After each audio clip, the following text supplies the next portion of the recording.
And I know the things that students can struggle with. And this is one area where students forget this method. And, and it's understandable because this doesn't come up regularly. But when it does, you need to know the methodology. There's one other issue with it in that you can get confused with just regular equations. And I'll try to show that to you. But this is a technique that you need to learn now so that you can apply it later on. And it does come up. You know, a month down the road we'll use it, and 2 months down the road we'll use it again, and 5 months down the road we'll use it again, and in Algebra 2 you'll use it here and there and there. But it's not regular. It doesn't come up all the time, but it comes up regularly. So be careful here. It's the idea of eliminating fractions. Eliminating fractions is a technique to make the equation easier to solve. Technically, you really don't have to do it at all, but it sure makes the problem a whole lot easier, a whole lot easier. So it's a technique to make these equations much more easily solved. Okay, that's the idea. That's what we're after, and that's what we're looking to do here in eliminating fractions. All right, so how does it all start? It all starts by multiplying both sides. And don't miss both sides by the LCD. All right, so we learned LCDs. I'll refresh your memory. Lowest common denominator. If you do it correctly, your fractions are always gone. If your fractions don't go away, you know you made a mistake with the LCD. You didn't use the proper number there. You didn't really have the LCD. If you do it correctly, your LCD will be gone. So here's an example. Something like n plus n over 4 equals 3 plus 1/3. We have a couple fractions. We have fractions in a couple places. Now, a moment ago when I did the supplementary angle problem for Nick, I did it the fraction way because we didn't get to this lesson yet. But if I were to show him tomorrow, I'd do it by eliminating fractions. So I could say n is a 4/4 n and add up my n's. 4/4 plus 1/4 is 5/4, and I have 5/4 n. And I can call 3 9/3, right? Isn't a 3 9/3? Multiply top and bottom by 3, right? I'm getting a common denominator, right? I'm here right now. Your thought and your focus is here right now. How would I add a 3 and a 1/3? I would get a common denominator. So 9/3 and 1/3 is 10/3, right? Now I have 5n over 4 equals 10/3, and that's easy to solve. Don't write this. Equals 10/3, and that's where I would be at. And we all know how to solve that. Things multiplied times the variable. You move by multiplying both sides by the reciprocal. And we're going to reduce that and be done. And what do we get? 8/3? And that's the answer, 8/3. So it can be done that way. But remember, we always teach you concepts on more simplistic problems. So though this one's not too hard to just do adding fraction-wise, it's an easy one so we can teach the concept so we can do the harder ones. So learn the concept. Now, one other admonition. Don't go eliminate fraction crazy. For example, this is what happens. Students are given this purple equation. 5/4 n equals 10/3, and they want to get rid of the fractions. Well, that thing's already ready to solve, isn't it? And the only fraction is a multiplier of the variable, and there's no other variables to worry about. Well, don't go eliminate fraction crazy. That one's easy to solve by multiplying by the reciprocal. So you got to keep that in mind as well. All right, so let's get to it. Whoa, what did I just do? Come on, go back, go back, go back. Oh, I'm hitting everything, aren't I? Go back, back, back, back, back, back. There we go. Should have just erased, huh? Okay, so what's the methodology? Find the LCD. And the LCD is of the denominators. We have two denominators. We have a 4 and we have a 3. Now those are easy numbers. I think everybody could say the LCD. So on 3, if you can, tell me the LCD if you have a 4 and a 3. 1, 2, 3. Right? Pretty simplistic. So watch.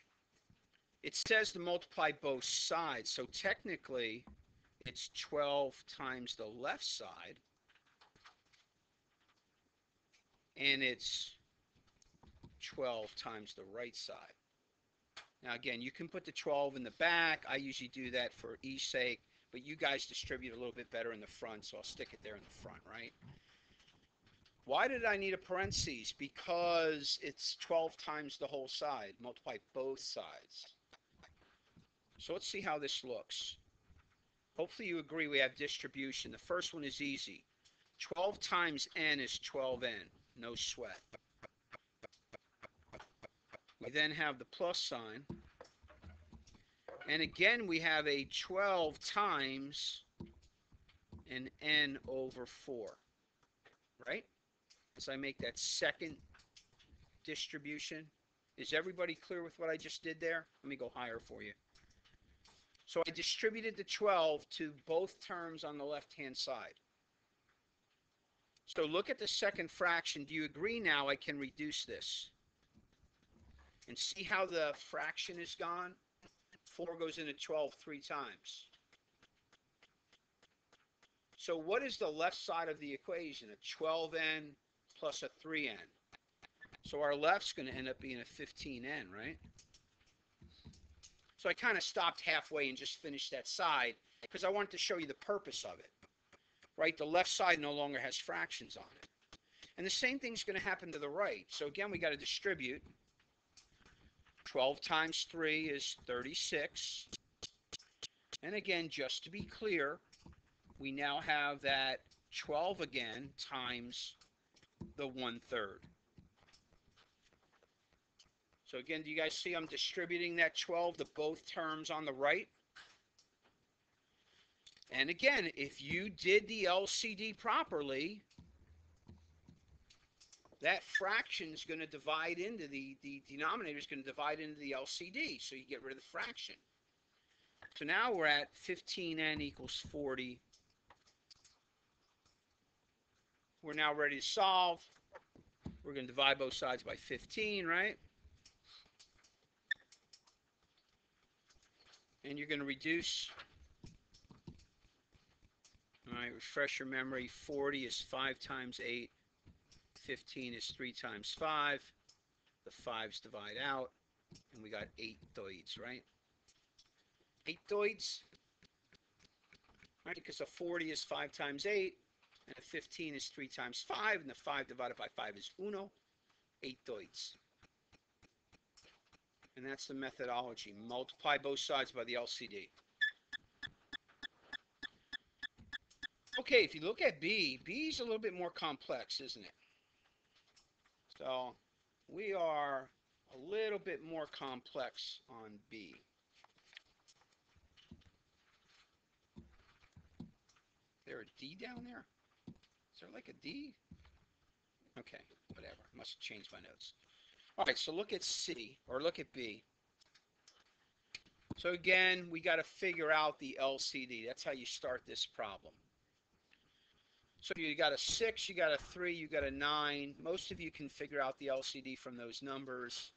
Let me refresh your memory on how to do it if you can't figure out the LCD. If you remember your factor, what is a 6? 2 times 3. A 3 is a 3. What's a 9? Excuse me. A 3 times 3. You remember how we lined everything up? And do you remember with LCMs, which are LCDs? Remember, you include every column once. 2 times 3 times 3. Again, most of you would have known that the LCD was an 18. But again, that's the methodology if you don't know how to get it. All right, now in this problem, I wrote it spaced out. So don't do this next step. But technically, this is what I would do. Don't do this. The left side times 18, right? and the right side times 18. But we're going to have to distribute this 18. Yes? So normally what students will do to save some time and save some space when they write their original, they'll write it spaced out. And that's fine. I have no problem with you doing that. And they'll do the distributing right off the bat. And that you can write in. I'm multiplying each term on the left by 18 and whatever terms are on the right by 18. Now some of you like fractions better and you like to put it 18 over 1 because you see it more clearly. That's fine too, and 18 is certainly an 18 over 1. Whichever way your brain more able to handle what's going on, so much the better. Do you guys notice what I did? Remember, math, like basketball, like soccer, like volleyball, you got to pay attention to detail. The key is in the little details. That's why people think they're good and they're not good because they don't do the little details. And then when they get it up against somebody that's really good that does the little details, they find out they're not so good. So I did a little detail. What was the little detail I did when I distributed the 18? What's the little detail I did? Andy? Andrew?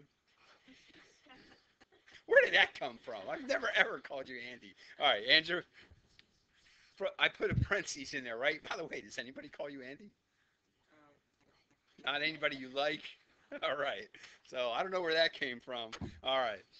So the parentheses, I put these parentheses in here because the numerator of the fraction is a quantity, and it's important.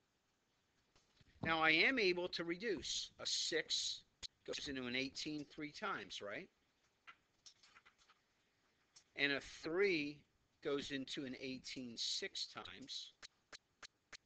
And a 9 goes into an 18 2 times. Remember, the whole purpose of the method is to get rid of your fractions. So you better get rid of your fractions on that step, otherwise you made a big mistake. All right, we're in good shape. It's a problem like we did a couple days ago now. Be careful, you got to distribute, so there's still a lot of places to make a pitfall. 3 times x is 3x, right? 3 times positive 2 is a positive 6. There's the first distribution, right? 3 times x, 3 times positive 2. Here, I'm going to use my red on the second one. Be careful. Students, leave off that negative sign. Do you see how we're distributing a negative 6? Yes, don't miss that negative. If you do, you're going to have the back one wrong. So if you leave it off in the beginning, you're still going to have negative 6x. But the problem is, on the second distribution, you're going to say negative 6, and it's negative and negative is a positive, should be a positive 6. Again, as I tried to teach you, always keep the sign with the number and distribute it. And if you don't, you're going to be in trouble. And then the right is just a 2. Okay, so now we're just adding like terms. 3 positives and 6 negatives leaves 3 negatives. 6 and 6 is 12. Add a negative 12 to both sides. And we got what? Negative 3x equals negative 10. Divide both sides by a negative 3. And you can see this one was way more complex. X is 10 thirds. 3 1/3 is the solution to x, right? 10 thirds. But just do the math. Just do the steps. It'll take you where you need to go. Just do the math and it'll take you where you need to go. Okay, so that's a normal type problem for this methodology. And believe me, apart from doing that, you'd have a mess trying to solve that thing, apart from eliminating the fractions. C is actually a little bit more simple than B. So, somebody tell me what to do with C. Take a look at it. Somebody tell me what to do. Nick, what do you want to do? Tell me what to do.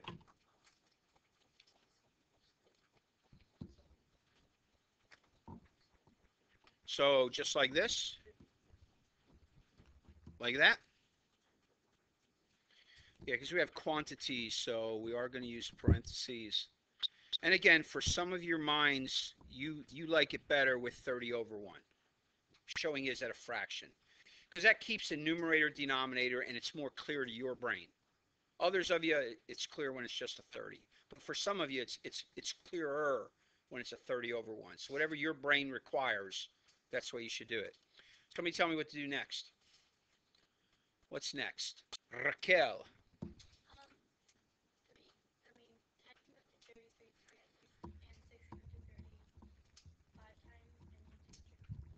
Okay, so we now eliminated our fractions. All right, why don't you guys finish it up? Distribute. You're going to have variables on both sides, but we know how to do that, and solve. I'm going to pause the video. All right, so let's see what happens when we distribute. What do we get? A 6n minus 3 equals a 20n plus 15. I'm going to add a negative 6n to both sides because I always like to have my variable positive. Negative 3n or negative 3 equals 14n. Let's now add a negative 15 to both sides. Get negative 18 equals 14n. Divide both sides by 14. So what do we got? A negative 9/7 equals n. Did you get it right, Adam? Awesome. How many got that right? Beautiful for spacious guys. Questions on that, anybody? Any questions on that? Anybody? Questions? So that's the methodology. Now let's get into some related type problems. Coin problems. Coin problems. All right. You got to NTV. You got to name the variable. Remember to assign the variable to the coin the others are who can fill in the blank. Remember to assign the variable to the coin the others are compared to. Exactly. Now that's a little detail, but that's a very important detail. That's a little detail, but it's very important. It's going to make the problem manageable. With coin problems, you have to also apply the coin value, so be careful there. Usually, coin problems are in dollars. So, is a nickel $5? No, so it can't be 5. It's got to be, oh, Mr. Johnson is just taking control of my computer. All right, so it is, Dr. J, no. Dr. J, no. Can we get back? All right, we can get back. All right, good. It's scary. All right. Anyhow, so a nickel will be 0.05, and I'll show you that in a minute. All right, next you're going to write the equation. Write the equation. And of course, be sure the ATQ, be sure to ATQ, be sure you ATQ. And I probably should have had the MAMs in there. I don't know why I didn't have the MAMs. Don't forget the MAMs. Any word problem, you're always asking the MAMs. She knows, and so be careful. Hey, ATQ, answer the question. I find this sometimes students don't answer the question to a word problem. They might solve for the variable, but that wasn't what the question was asking. Sometimes the question will ask the value of each coin. Maybe it will only ask how many quarters there were. Maybe it will only ask how many dimes, how many pennies. It may ask how many of each. You got to make sure you answer the question. And of course, does my answer make sense? If you got $5 and you find out that you have 370 quarters, something's wrong. All right? You made a mistake. Okay, let's try one. Let's try one. Les, good old Les, has $3.09. Now, let me pause. Can you sit here and play with this problem and play with the money till you figure out the right combination? Probably. But again, We're trying to show you the principle on some more simplistic problems so that you can do the harder ones. The idea for you is to learn the principle of how to solve the problem, not to come up with the answer. And remember, on any given quiz or test, if you sit there and play and play and play, you're frittering away time. And that time is valuable. And so that's an aspect as well. All right, but anyhow, so you probably could play around and figure it out. Les has $3.09.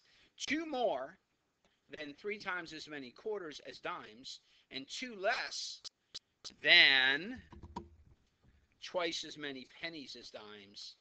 Find the quantity of, man, I'm full of typos on this one, each coin. All right. Remember, key number one, always name the variable as the one the others are compared to. So is that quarters, dimes, or nickels? Don't say anything. Which one would be the variable? We'll use N. Which one is N? Quarters, dimes, or pennies? All right, on three, give me an answer. 1, 2, 3.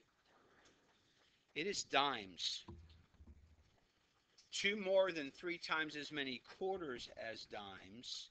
Two less than twice as many pennies as dimes. See, they're both compared to dimes. Make dimes the N. All right, let's go to our quarters. If dimes are N, how do you say two more than three times the dimes? All right, come on, same three people. Where's the rest of you out there? Get your hands up. Give me an answer. Andrew's already given me an answer today. Kaylin, give me something. Hopefully everybody else concurs. 3n plus 2. Two more than three times as many. And how are we going to say our dimes? Two less than twice as many. Give me two less than twice as many. Every brain thinking two less than twice as many. Come on. Somebody contribute out there in class world. Mr. Shockey. How many agree? 2n minus 2. And see, you all just didn't want to participate, you bums. Who's a bum out there? Let me see your hand. R bum. I R bum. All right. You can put your hands down, all you bums. All right. Participate. Come on, participate. At least you're thinking, so that's good. Okay, so now let's do the value. It's easier if we do the value right now. Every quarter is what of a dollar? Now, you can do fractions, and, you know, the book right here would do fractions. 25 hundredths or 1/4. But you know what? Just use decimals. So we all know the value of a quarter is 25 cents, right? And each quarter is 3n plus 2.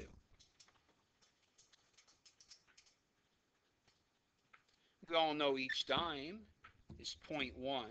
That should be green. And again, you can have the decimal point in the front, 0.1, right? And again, times n. And a penny, of course, is 0.01 times 2n minus 2. We got to deal with the value. We got to get it all into dollars and cents like this 309 is. See, that's why. He's got $3.09, and the money's got to add up. Kirsten.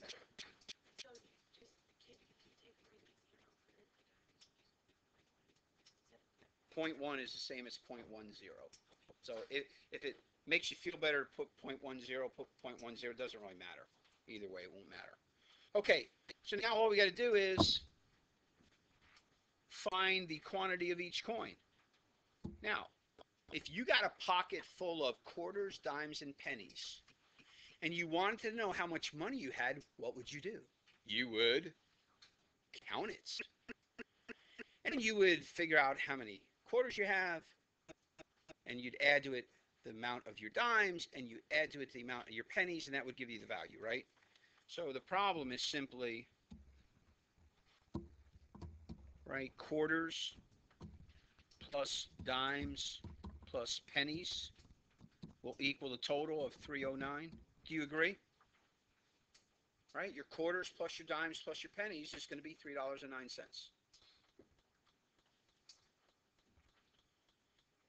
Okay, again, your book wants to do all this in fractions and then multiply by the LCD, but you know what? You can do that if you want. I'm just going to stick with decimals because we can handle them. Okay, so what are my quarters? 0.25 times 3n plus 2. What are my dimes? 0.1n or 0.10n. And what are my pennies? 0.01 times the quantity 2n minus 2. Does that make sense?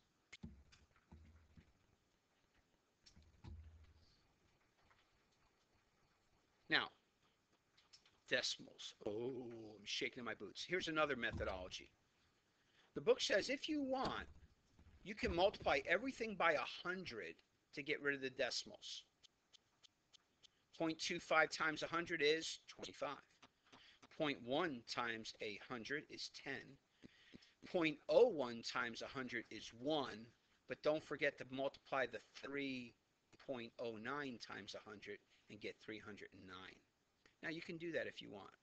Feel free. Knock yourself out. In my mind, it's just one more chance of making a mistake. Do we have calculators to use? Are they on our desks? Do you have them every test, every time you do a problem?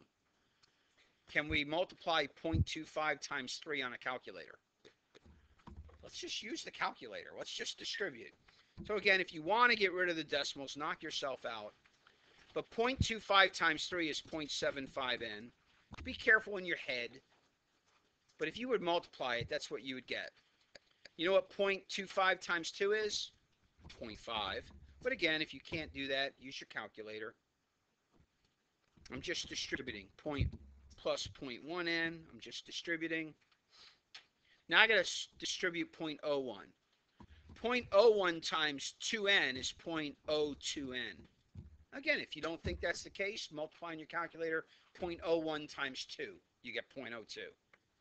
0.01 times negative 2 is a negative 0.02. Again, if you don't think so, multiply it on your calculator. Equals 3.09. All I did right then was distribute. Everybody catch that? I distributed the 0.25 and I distributed the 0.01, right? That's all we did. So like any problem right now, let's add our like terms. 0.75 of them and 0.1 of them is 0.85. But if you can't do that in your head, use your calculator. And we also have another 0.02. 0.85 and 0.02 is 0.87 ends. But again, if you can't do it, use your calculator. Punch in 0.75 plus 0.1 plus 0.02. What would your calculator say? 0.87 of the ends. Let's do the numbers. Positive 0.5 and a negative 0.02. You might not be able to do that in your head. But if you know what you're doing, you're going to say a positive point what? 48, right? Remember, the 0.02 negatives take away 0.02 of the positives. And what are you left with? 0.48 of them. But again, if you can't do that in your head, use your calculator. 0.5 minus 0.02 is 0.48. If you can't do it in your head, just use your calculator. We're just adding like terms. And all of this, of course, equals 3.09. All right, I got to hurry for time's sake. Add a negative 0.48 to both sides. Now we're at 0.87n. That should be blue. 0.87n equals 2 points. Now I probably want my calculator. 5261. 2.61. 3.09 minus 0.48. Somebody help me out, make sure on that. 3.09 minus 0.48. 2.61. Okay, just want to make sure. So we messed that up. We messed everything up. Now let's divide both sides by 0.87. Divide your 2.61 by 0.87. If all's right with the world, we're going to get a whole number. Because you can't have part of a dime or part of a quarter or part of a penny. All right? Unless you have a hacksaw. So, what is n? What is it? Awesome. And what is n? Did we ATQ? No. All we found so far is the number of dimes, right? N is dimes. We have 3 dimes. How are we going to get to quarters? 3 times n is 9. 3 times 3 is 9, plus 2 is 11. 11 quarters. There's the quarters. And the pennies. 2 times n is 3. 2 times 3 is 6. 6 minus 2 is 4. 4 pennies. Voila! We are done. Homework for tomorrow. You are dismissed. Quiz tomorrow. Quiz tomorrow. Test on Thursday. What fun.